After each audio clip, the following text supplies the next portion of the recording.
Ce lundi 9 juin 2025, le vice-ministre du Budget, son Excellence M. Élisée Bokoumouana Maposo, au nom de son Excellence ministre d'État, ministre du Budget, Emebo Jisangara en mission, a procédé à l'ouverture de consultations prébudgétaires pour l'exercice 2026. Les travaux de ce séminaire d'orientation budgétaire qui se dérouleront du 9 au 11 juin 2025 à Sultani Hotel, dans la commune de La Gombe, constituent un temps fort d'analyse et d'échange pour l'amélioration du cadre budgétaire à moyen terme et de la déclaration de risque budgétaire 2026-2028. Dans son discours d'ouverture, le vice-ministre du Budget, son Excellence Élisée Bokoumouana Maposo, a déclaré que ces travaux traduisent la vision du président de la République, chef de l'État.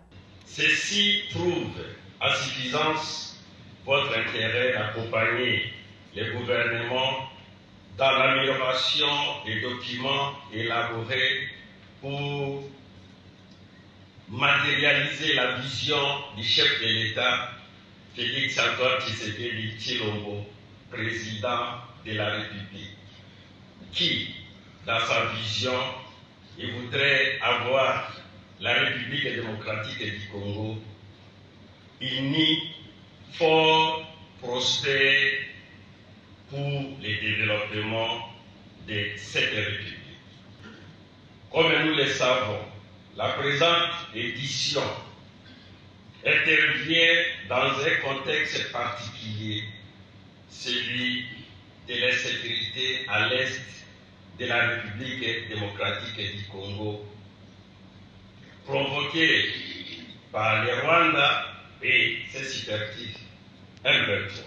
Pour Élisée Bokoumouana Maposo, ces consultations prébudgétaires s'inscrivent dans le 6 piliers du programme d'action du gouvernement. La politique budgétaire définie dans ce document vise intensifiquement les efforts de mobilisation des recettes internes et les recettes externes.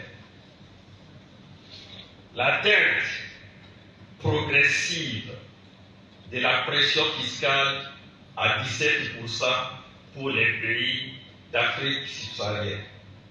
La programmation budgétaire prend aussi en compte les financements des partenaires techniques et financiers de la République démocratique du Congo, afin de pouvoir combler les gaps constatés et qui nécessitent un financement complémentaire des partenaires extérieurs.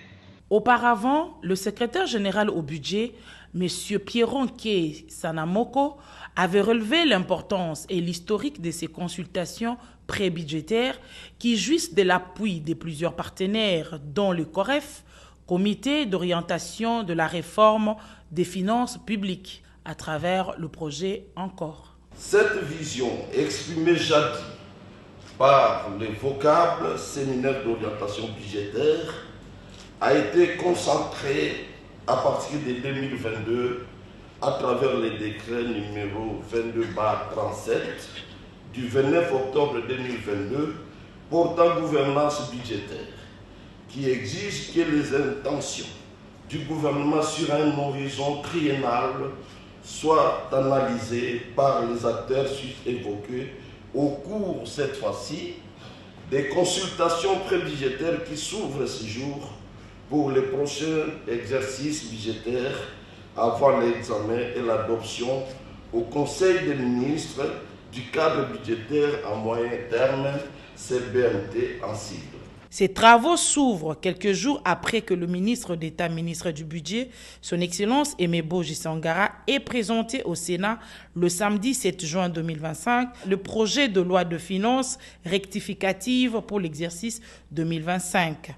Projet déclaré recevable et transmis à la commission ECOFIN pour un examen approfondi.